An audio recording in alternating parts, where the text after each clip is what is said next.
When Ernesto took his job at Abbott, I was far from excited. When he told me we would need to move to Carnate Island as well, I was not happy at all. But I tried to find a good side to the situation. I've always been interested in the history of unique places. What kind of history would we find on Carnate? This scrapbook project was started primarily to fill my time here, but also so I could record what I had discovered. In my exploration of the island, I uncovered many of Carnate's secrets. Though I record them here, I do not think I will tell the world about what I have found. Carnate is a place whose secrets are best kept to itself. The island. Carnate Island is approximately 3 miles wide and lies some 10 miles off the coast of Maryland. In addition to man-made structures, Carnate is also home to a labyrinthine natural cave system unlike anything I have seen before. Through my studies, I learned of the island's dark and unsettling history. Though it may sound ridiculous to say it, Carnate seems to bring out the worst in those who make the mistake of coming here. Abbott State Penitentiary. Originally built as part of Fort Malison to house German POWs during World War II, it was taken over by Maryland following the war and converted into Abbott State Penitentiary. Mostly built out of local quarry rock, the prison is now home to nearly 1,000 inmates and has the worst safety record and highest homicide rate of any prison in the Maryland Department of Corrections system. The state also carries out the majority of its death sentences here. The Death House. The most ominous structure inside of Abbott is the Death House. Electrocution, gas, and lethal injection have all been used within its walls, though only the last is still used today. The Death House is also the prison's oldest structure, built as the administration building when the prison was a POW camp. Its basement was also built during the war, and in it you can still see relics of that time. The basement has been closed off for 20 years. Prison cemetery. When an inmate dies and his family does not claim the body, he is buried here. The cemetery is named after the infamous corrections officer Hermes T. Haight. He was in charge of executions for several decades before finally killing himself in the gas chamber. Also buried here is notorious inmate Horace Gage, who savagely killed his wife on a conjugal visit. To me, the cemetery is the most bleak and depressing place on all of Carnate. The Quarry. At the same time the prison started operation, digging commenced at Carnate Quarry. Prisoners were forced to work this quarry for 12 hours a day, cutting the rock that would be used to build the prison walls. Work conditions in the quarry were far from ideal. Inmates who complained were severely disciplined. Carnate Quarry has not been in use since the 1960s, with its mining equipment simply abandoned where it stood to rust and collapse. Cave-in. At some point in the mid-50s, weak mineshaft support beams gave way and trapped a number of quarry workers under several tons of rubble. The official story was that the prisoners were killed instantly. Other inmates maintained that the workers survived the collapse, but no attempt was made to rescue them.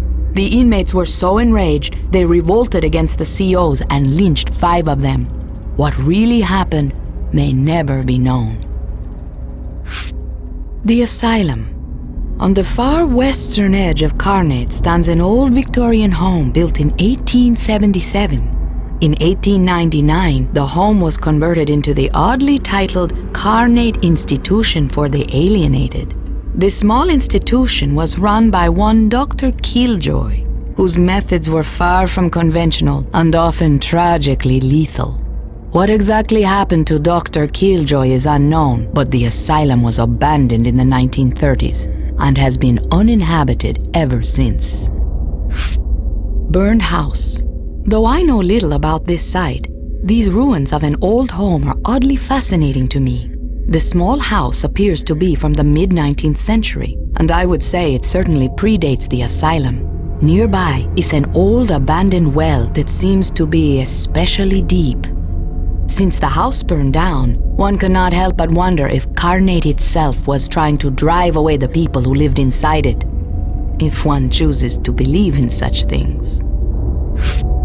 Slave shipwreck. On the northwestern beach of the island is a massive shipwreck from the early 18th century. The ship carried a cargo of slaves and was en route to Norfolk when it was knocked off course and crashed.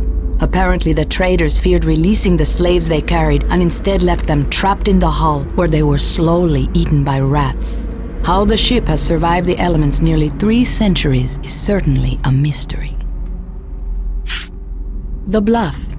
On the south side of the island near Fort Malison, there is a bluff which appears to have been forgotten since the 1940s.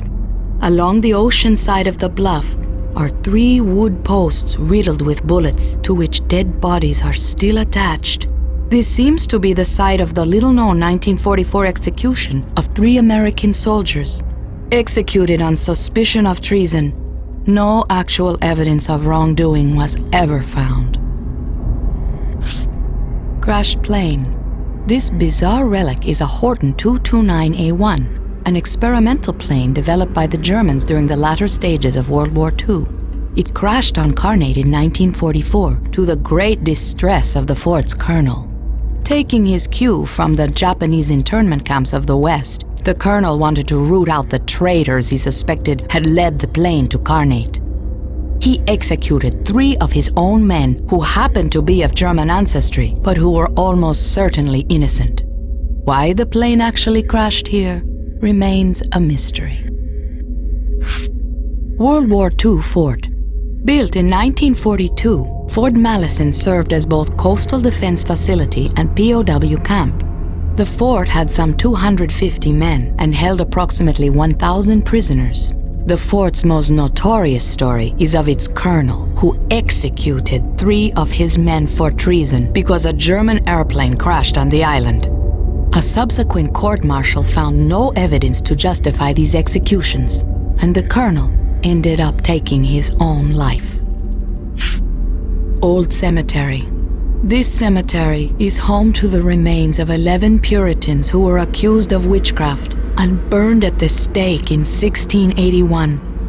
Witch burning was all but unheard of on this continent, with other suspected witches, such as those in Salem, having met their demise at the end of a rope. It appears that hanging was not enough for the residents of Goodsmouth, no doubt because Carnate Island is a place that drives people to extremes. Burning site. In the 17th century, Carnate was home to a small Puritan village named Goodsmouth. In 1681, for unknown reasons, a 13-year-old girl accused several townsfolk of witchcraft. Joined by 2 close friends of hers, the trio formed an unholy alliance, which led to the burning of 11 people, all of whom are interred nearby. Shortly thereafter, the girls mysteriously disappeared. This is the place where those terrible burnings occurred. The Lighthouse. The lighthouse is the oldest standing structure on Carnate Island. Its cornerstone states its date of construction as 1834. The light was originally oil-powered, but since the 1950s has run off of a nearby generator.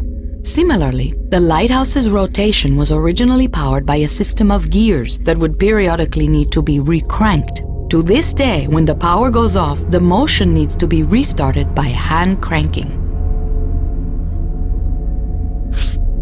The town.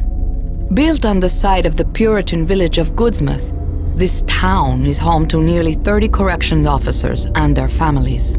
It has a single dilapidated general store, a small, overgrown park, and a church that for as long as anyone can remember has had no minister. It is generally agreed that no one would live in this depressing place were it not for the daunting distance back to the mainland and lack of ferry service. The docks. The only functional dock remaining on Carnate, this is the sole point of entry for inmates and their visitors, as well as corrections officers, and those of us who happen to be married to them. I remember the first day I came to Carnate. It was raining in sheets, and the ship had trouble docking. I remember thinking the island didn't want us coming here. I've long thought it would have been better if we had turned back then.